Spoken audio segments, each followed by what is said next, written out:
Are you ready to launch your career to new heights? Visit careers.dish.com/technician now and uncover a world of exciting opportunities waiting just for you. From cutting-edge technology to a supportive work environment, Dish has everything you need to thrive. Don't wait any longer to kickstart your next opportunity. Apply today and join the Dish family where innovation meets opportunity. Visit us online at careers.dish.com/technician. Your future starts now.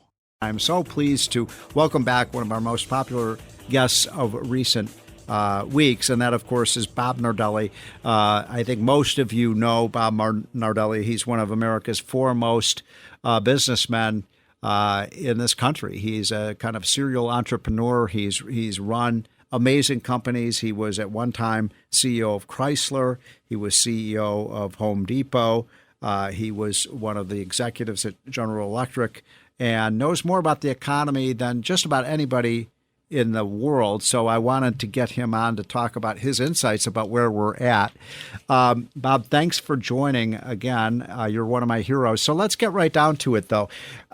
You wrote a note to me saying you were worried about some of the aspects of the economy, the kind of weak jobs report.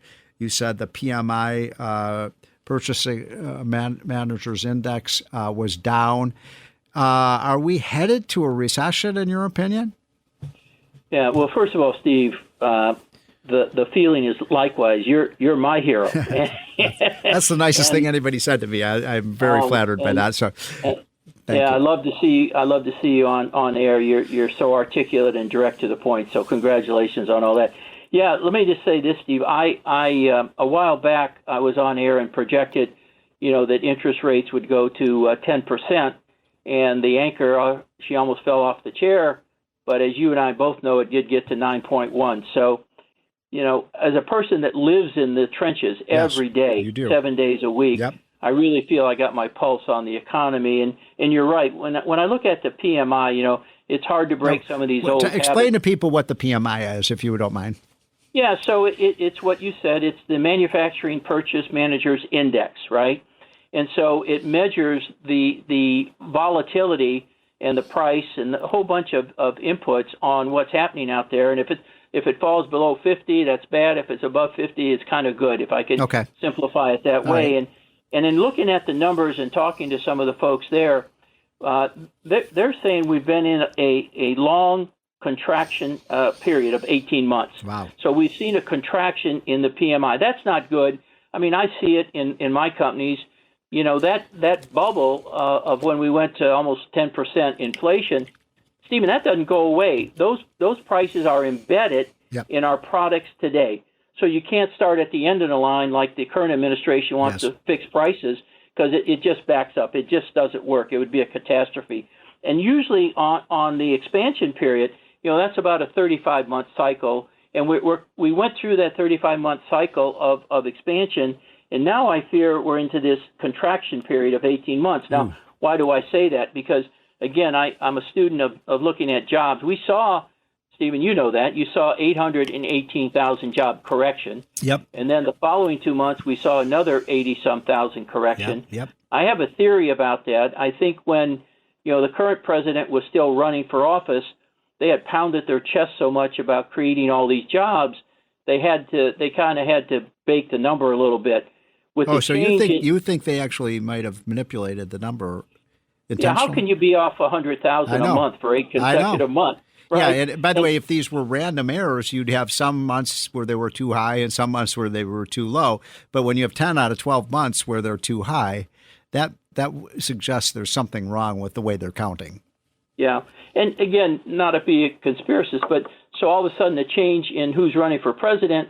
Well, let's come clean. Right. Mm-hmm. Let's announce the 818,000.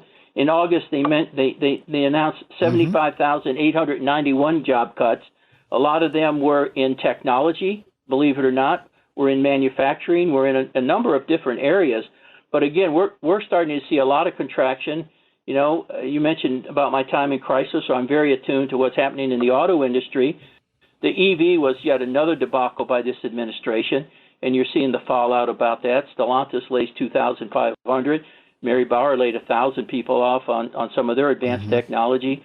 My good friend Jim Farley, is going to eat about $6 billion in debacles based on what the administration had mandated about EVs. And Steve, you know this. There's 296 million cars on the road today, fossil fuel cars on the road. So there's no way when Kamala says, we're going to be all EV by 2030 something. Right. I don't. Somebody ought to ask a tough second question. Well, Bob, they have built 7 new charging stations with their $7 billion. It's only 7.6 billion, and Steve, China, I could show you a picture. China has 1.6 million charging stations, and they monitor every station, working, not working, charging, not charging. So, and we got like 60 something, million. Yeah, they're a little ahead of us. And thanks to Tesla, who agreed to convert the software package so that they could charge GM and Ford cars, right? So that's another issue. But this whole issue that I continue to see prices, on some of the precious metals. I deal in the aerospace business. Those are still rampant. We're still seeing a lot of contraction. What I'm seeing out there are orders being reduced, the volume of them being reduced, and then I'm seeing them pushed out. I'm seeing, even if you look at, some of my old companies are like Home Depot, Lowe's, they're reforecasting. You saw BMW is reforecasting. So, you have to be numb not to look at the flags that are out there, Steve, and say, we're not in good shape. We're not in good shape. I couldn't agree more. I'm so nervous about the economy, and so much of it has been driven by both government debt and consumer debt, and that I worry about a bubble in that, and that people start to pull back, and that causes real systemic, problems with the economy. I watched a little bit of the debate. I couldn't watch the whole thing, but I watched a lot of it, and I was one of the things that disturbs me, Bob, is that Kamala Harris, Joe Biden, Tim Walz, and most of the cabinet that's involved. We did a report on this showing that almost none of these people really have any business experience, and they're trying to tell businesses how to operate. They're trying to tell them how to raise capital. They're trying to tell them what to make. And I don't think that's the way government is supposed to operate. I don't think that's a very smart way to run an economy. But you've been on the front lines. What doesn't it worry you a little bit that these people? We showed that most of them have no business experience, and they're trying to tell businesses what to do. Yeah, you're spot on, Steve. Look, I've been around long enough. I've lived through 7 recessions, starting in the early 70s. And when I was with General Electric at the time in the early 70s, inflation was a problem then. And Reg Jones had to, he was concerned about making payroll. And they put us all through a program called WIN. We had to go for 1 week and learn how to whip inflation now. I remember that.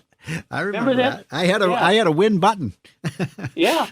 We had it was the early equivalent to a black belt, I guess, about whipping inflation. But I don't say this with any satisfaction. If you look at, they talked about small business last night on the debate. Yeah. And small business, I deal with middle and lower middle markets at times, and we're seeing about a 60% increase in bankruptcy.